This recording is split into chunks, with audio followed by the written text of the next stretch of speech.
시장의 베테랑에게 지금부터 한 수 배워보시죠. 신의 한 수 시간입니다.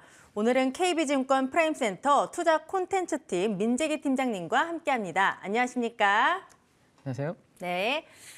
미국의 물가 상승세도 둔화됐고 원달러 환율도 고점 대비 굉장히 많이 하락을 했습니다. 하지만 경기 침체, 실적 불안감이 커지면서 시장도 안심할 수가 없죠. 굉장히 뒤숭숭한데 향후 전망을 어떻게 보고 계시는지 자세하게 들어보도록 하겠습니다. 네.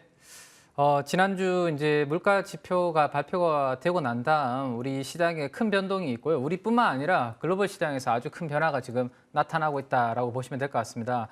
환율도 그렇고요, 금리도 그렇고, 그다음 이제 달러 영향에 따른 원자재 가격들도 변동을 보이고 다양한 여러 가지 시장의 매크로 지표들이 지금 변화무쌍하게 움직이고 있는데 하나씩 정리를 해보고 우리는 어떻게 그러면 전략을 세우면 좋을지에 대해서 말씀드리도록 그렇게 하겠습니다. 먼저 화면을 하나 보시면요. 일단 지난주에 이제 소비자 물가 지수가 발표가 되고 난 다음 지표 CPI가 발표가 되고 난 다음에 12월 14일에 이제 FOMC 회의 이제 금리 인상 지금 앞두고 있습니다. 약 한 달 정도 지금 남아 있는데 왼쪽이 50bp 금리 인상 확률이고 오른쪽이 75bp 금리 인상 확률이다라고 보시면 될 것 같은데 지금 보시는 것처럼 아주 큰 폭으로 물가가 올라가는 폭이 조금 둔화됐으니까 12월에는 50bp 금리 인상할 거야. 75씩 올려오다가 이제는 50bp 올릴 거다라는 그러한 기대감이 지금 보시면 패드워치의 12월 FOMC 금리 인상 확률에 어느 정도 지금 반영이 되고 있고요. 그 부분을 기정사실화하면서 전 세계 증시가 거기에 환호하면서 금리는 좀 주춤하고 또 우리나라 이제 환율도 좀 안정을 찾으면서 증시가 좋은 그림이 좀 나타나고 있습니다. 뚜렷하게 여기서 이제 우리가 지켜볼 수 있는 중요한 지표 중에 하나가 코스피와 달러 원 차트의 흐름이다라고 보시면 되는데요. 저는 이제 데칼코마니아와 같다라는 표현을 많이 써드리고 있는데 우리 코스피 지수와 우리 원화는 정확하게 반대의 그림을 그리고 있습니다. 지난주에도 제가 이제 이 부분이 꺾이는지 확인을 한번 해보자라는 말씀을 드렸는데 이렇게 이제 달러 원 환율이 크게 올라가서 원화 가치가 떨어지면 코스피도 이렇게 많이 하락을 하고요. 반대로 이제 이렇게 달러 원 환율이 안정을 찾으면 원화가 강세를 보이면 코스피도 도도한 상승세를 보이게 됩니다. 가장 오른쪽을 한번 보시면 최근에 달러 원 환율이 우리 원화 가치가 많이 이렇게 하락을 하면서 달러 원 환율이 급등하면서 코스피가 이렇게 하락을 했었잖아요. 근데 최근에는 좀 뭔가 바뀐 움직임이 나타나고 있습니다. 그때가 소비자 물가지수 발표 전후를 통해서 그런 움직임이 나타나고 있는데 자, 지난 연초부터 지금까지 흐름을 보시면 더욱더 명확하게 코스피와 우리 원화의 관계를 눈에 띄게 확인을 하실 수가 있습니다. 한번 보시죠. 우리나라 원화가 이렇게 1,100원대에서 1,300원으로 올라갈 때 코스피가 하락을 했었고요. 최근에는 어떻게 됐죠? 1,300원에서 1,450원 가깝게 이렇게 상승을 했습니다. 이때 코스피는 이렇게 아주 하락하는 그런 모습이 나타났죠. 한 2,200포인트 전후까지 이렇게 하락을 하다가 더 이상 환율이 1,440원, 30원에서 위로 안 올라가니까 코스피도 멈췄고요. 최근에 소비자 물가 지표가 발표가 되고 12월 달에 금리 인상 자이언트 스텝의 이 인상 폭이 완화가 되면서 원화가 아주 강세를 보였고요. 거기에 맞춰서 우리 코스피도 아주 2,500선 가깝게 이렇게 올라오는 그림입니다. 그래서 이번뿐만 아니라 앞으로 우리가 투자하는 내내 이 코스피 지수와 우리 원화의 관계는 이렇게 반대의 그림을 그리니까요. 이 그림을 잘 참고하셔서 앞으로도 이 변화가 나타날 때마다 중요한 변곡점이 될 수 있다는 것을 참고로 해보시면 좋을 것 같습니다. 자, 그 다음에 이제 그러면 최근에 외국인 수급들이 그래서 이제 원화가 강세를 보이면서 가파르게 들어왔고 사실 이미 1,430원, 40원대 위에 고점에서 더 이상 안 올라가고 원화가 딱 멈춰 있을 때부터 외국인들은 지난 9월 달 이후부터 우리나라에 5조, 6조 정도 계속해서 사고 있었습니다. 물론 시가총액 대형주 위주로 많이 샀죠. 근데 최근 들어서 매수세가 살짝 지금 주춤하는 모습이 나타나고 있고요. 특히 오늘 같은 경우는 코스닥은 오르고 있는데 코스피가 지금 보합권에서 등락을 기록을 하고 있는데 외국인들이 오래간만에 지금 3천억 정도의 매도가 지금 현재 나오고 있습니다. 뭐 차익 실현일 수도 있고요. 어쨌든 지금 매수세가 조금 주춤하고 있는 모습이죠. 자, 코스피에서 외국인들이 이렇게 주춤하게 될 때 우리는 또 불안감을 느낄 수밖에 없습니다. 야, 이거 잠깐 반짝하다가 또 이것도 하락하는 거 아니야? 이런 두려움을 가질 수 있는데 과거의 케이스를 가지고 제가 조금 오늘은 큰 그림을 한번 여러분들께 이제 우리 시청자분들께 도움을 드리도록 하겠습니다. 지난 금요일 날 소비자 물가 지수가 발표되고 난 다음에 S&P 500 지수가요. 미국에 있는 대표 지수죠. 하루에 5.5% 상승을 했습니다. 그래서 제가 한 2000년도부터 지금까지죠. 한 22년 동안 매일매일 S&P 500 지수가 하루에 5% 이상 올랐던 케이스를 횟수를 제가 한번 다 이렇게 체크를 해봤습니다. 해보니까 2000년 이후에 S&P 500 지수가 하루에 5% 이상 올랐던 횟수는요. 총 20번 정도 횟수가 있더라고요. 별로 많지 않았죠. 그래서 상당히 의미 있는 상승이었다라고 볼 수 있을 것 같아요. 일별 상승률로 가지고는. 네. 자, 그러면 그 20번 중에 5% 이상 많이 나왔던 그 날들은 언제 주로 있었는지 구간을 한번 체크해 보니까요. 한 10번 정도가 2008년에서 2009년 3월 달 이 사이에서 만들어졌더라고요. 그때가 보시면 동그라미로 제가 칠해놓은 구간입니다. 이때가 어떤 일이 있었죠? 미국발 서프라임 위기로 인해서 전 세계 금융시장이 크게 붕괴되었던 그리고 반등을 줄 때 그때 한 10번 정도가 하루에 S&P 500 지수가 5% 이상 오르는 부분이 한 10번 정도 있었다라는 겁니다. 그리고 한 5번 정도가 또 있었던 구간이 언제냐면 2020년 3월 달, 4월 달 코로나 팬데믹 이후에 지수가 반등 줄 때 그때 S&P 500이 하루에 5% 이상 상승했던 경우가 5번 정도 있었다라고 보시면 될 것 같아요. 그러면 지금 케이스를 보면 한 20번 중에 15번이 아주 큰 이벤트가 시장에 있었고 그리고 대추세 반전이 일어날 때 S&P 지수가 하루에 5% 이상 오르는 경우가 많았다라는 것을 한번 참고해 보시면 지난주 금요일 정도가 큰 그림상으로 봤을 때 뭔가 큰 변곡점이 될 수 있다는 거 한번 참고해 볼 수 있을 것 같고요. 자, 그다음 S&P 500 지수 말고 그러면 우리나라 코스피는 어땠을까를 한번 제가 또 한번 22년 동안 체크를 쭉 한번 해봤는데 우리는 지난주 금요일 날 S&P 500이 5% 오를 때 코스피는 3.3% 정도 상승을 했습니다. 그래서 2000년도 이후에 코스피가 하루에 3% 이상 오른 날이 몇 번 있는지 한번 체크를 해보고 그렇게 있었던 구간 중에서도 가장 많은 횟수가 보였던 기간을 한번 제가 체크를 해보니까요. 총 128번 정도가 3% 이상 올랐던 날들이 있었고요. 그중에서도 24번이 역시 2008년도와 2009년도 마찬가지로 그 서프라임 위기가 있었던 금융위기가 있었던 그때였습니다. 그리고 한 6번 정도가 코로나 팬데믹 때 하루에 코스피가 3% 이상 올랐던 그러한 경우가 있더군요. 그러면 이 부분들을 우리가 체크를 해보면 이번 지난주 금요일 날이 그렇게 S&P 500과 우리 코스피가 올랐던 이 상승률은 꽤 만만치 않은 추세 반전의 과거의 케이스를 염두에 두면 그러한 케이스가 될 수 있다라는 부분을 염두를 해두시면 좋지 않을까 싶습니다. 이건 좀 긴 그림으로 보시면 될 것 같아요. 방금 말씀드렸던 부분은. 자, 단기적으로 보시면 코스피 지수가 꽤 많이 올라왔죠? 네, 2200선 밑에서 최근에 200일선이 있는 200일선은 우리는 이제 경기선이라고 이야기를 합니다.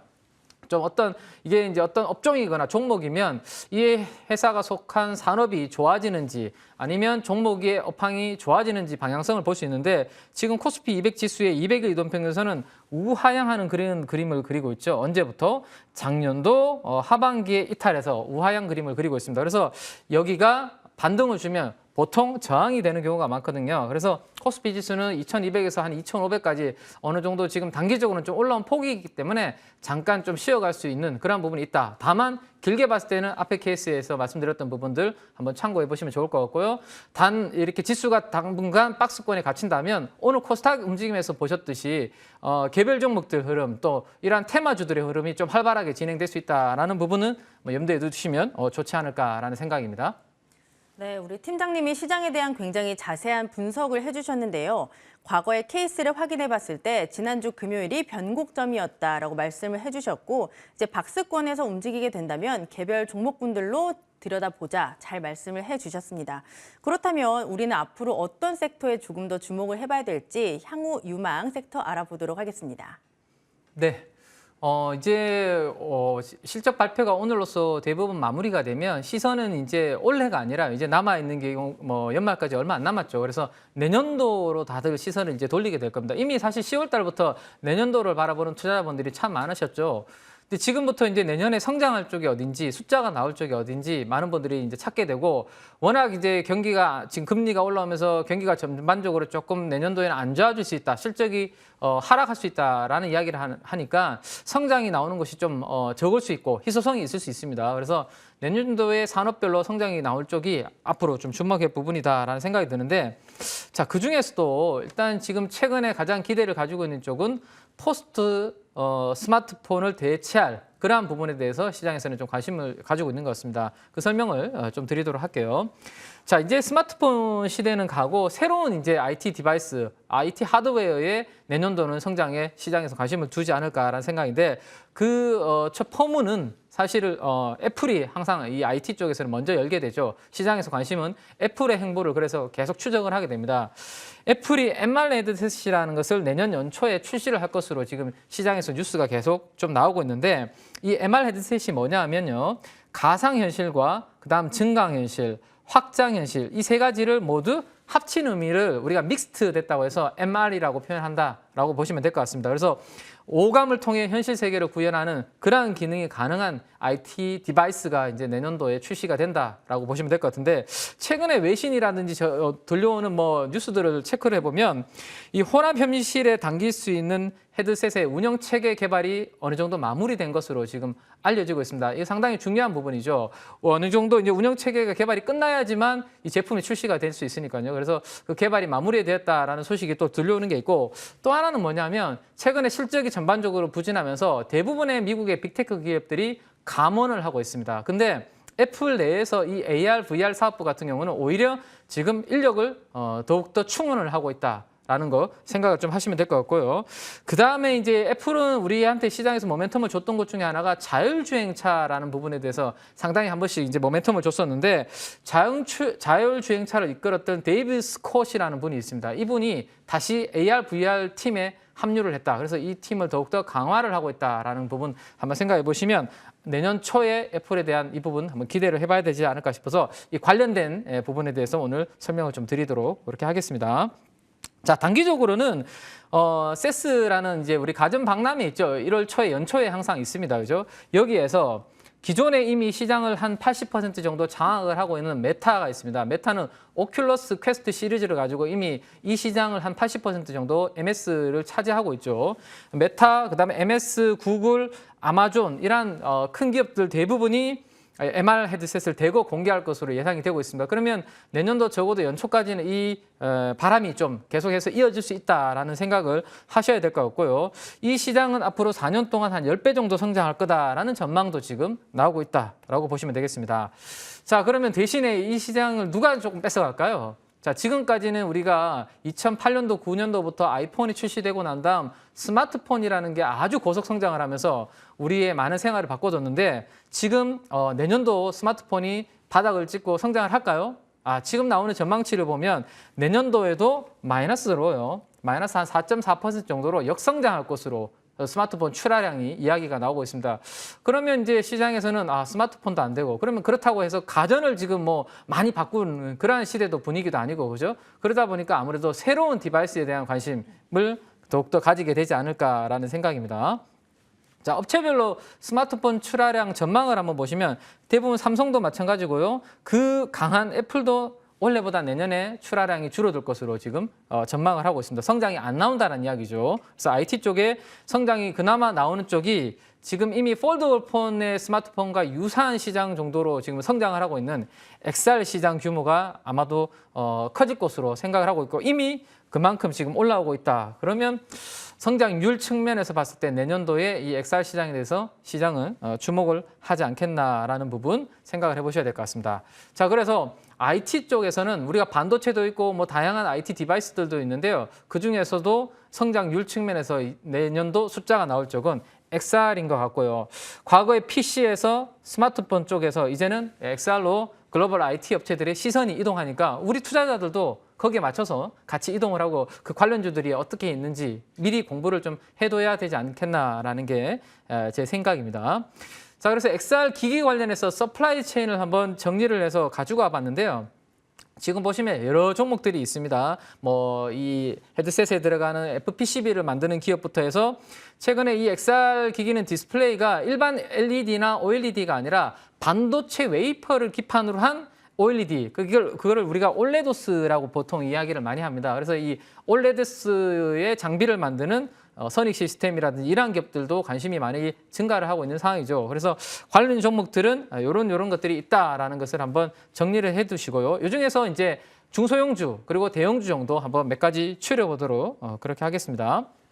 자, 먼저 이제 중소형주 중에서는 아직까지 가장 대장주, 시장에서 대장주라면 뉴프렉스라는 종목이 있다라고 보셔야 될 것 같습니다. 왜냐하면 조금 전에 말씀드렸지만 메타의 오큘러스 퀘스트가 지금까지는 시장의 거의 80%, 90%를 장악을 하고 있거든요. 근데 그 메타향으로 2024년도까지 독점 밴드로 FPCB를 납품하는 기업이 뉴프렉스입니다. 그래서 다른 기업들은 지금 좀 기대감만 가지고 있는 상황이지만 이 뉴프렉스는 이미 그쪽에서 숫자가 나오고 있는 기업이기 때문에 이번에 3분기 실적이 예상보다는 조금 슬로우했지만 그래도 관심권에 계속 둬야 되지 않나라는 생각이고, 최근에 사모펀드에서 지금 보시면 다시 차익 실현 이후에 좀 매집을 하고 있는 모습을 볼 수 있고, 사모펀드를 중심으로 투신들도 투신권에서 좀 수급이 들어오고 있죠. 그러다 보니까 기관을 중심으로 다시 뉴프렉스의 수급이 좀 유입되고 있다라는 거 한번 보시면 될 것 같고요.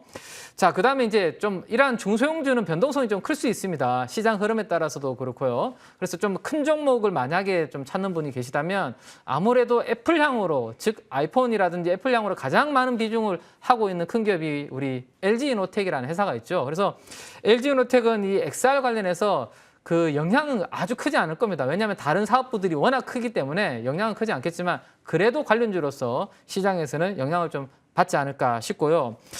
최근에 주가가 좀 많이 빠졌기 때문에 이 PBR 밸류에이션 밴드를 제가 한번 그려서 가져가 봤는데, 최근에 2020년도 이후에 밸류에이션 밴드 하단부는 이 초록색이 지나고 있는 1.5배 정도 됩니다. PBR 기준으로 1.5배 정도 수준에서 바닥을 찍었거든요. 그래서 이번에도 아이폰 판매량 부진 소식에 1.5배 정도까지 빠졌다가 최근에 다시 약간 반등을 주고 있는 그런 상황입니다. 그러면 1.5배라는 가격은 당분간은 지켜주겠구나라는 생각을 할 수 있을 것 같아요. 그래서 혹시 시장에서 어떤 이슈로 뭐 LG이노텍이 주가가 좀 빠져서 다시 PBR 한 1.5배 정도까지 온다. 그러면 내년도 애플 뭐 MR 관련된 기기 관련주로서 대형주로는 LG이노텍을 한번 주목을 해보시면 될 것 같고요. 연기금이 최근에 아직까지는 좀 팔고 있지만 사모펀드와 투신을 중심으로 해서 수급이 들어오고 있고, 외국인들이 드디어 다시 LG이노텍을 좀 담기 시작했다라는 수급적 흐름까지 한번 보시면 될 것 같습니다. 자, 그리고 마지막으로 이제 이 관련주 중에서 BH라는 회사가 있습니다. BH도 이 애플 관련해서 아이폰 쪽으로 많이 납품을 하고 있는 회사죠. 근데 이번에 주가가 꽤 많이 하락을 했고 저점을 찍고 회복을 좀 하고 있는 그런 위치에 있습니다. 그래서 BH도 보시면 역사적으로 PBR 밸류에이션 밴드가 빨간색이 여기가 자산가치 대비해서 한 1.4배 정도 되는 구간이거든요. 근데 2020년도 이후에 보면 이 1.4배에서 대부분 바닥을 찍었고, 최근에도 이 1.4배에서 바닥을 다지는 모습이 나타나고 있으니까 조금 중대형주 중에서는 LG이노텍, BH 정도가 있고요. 좀 중소형주 중에서는 뉴프렉스 정도가 있다라는 것까지 말씀을 좀 드리면 될 것 같습니다. 네, 애플을 필두로 한 XR 기기 시장 4년간 10배 성장할 수 있다라고 말씀을 하셨고요. 뉴프렉스와 LG이노텍, BH를 함께 언급을 해주셨습니다. 지금까지 시장에 대한 분석과 종목에 대한 코멘트 들어봤고요. KB증권 프라임센터 투자 콘텐츠팀 민재기 팀장과 함께했습니다. 고맙습니다.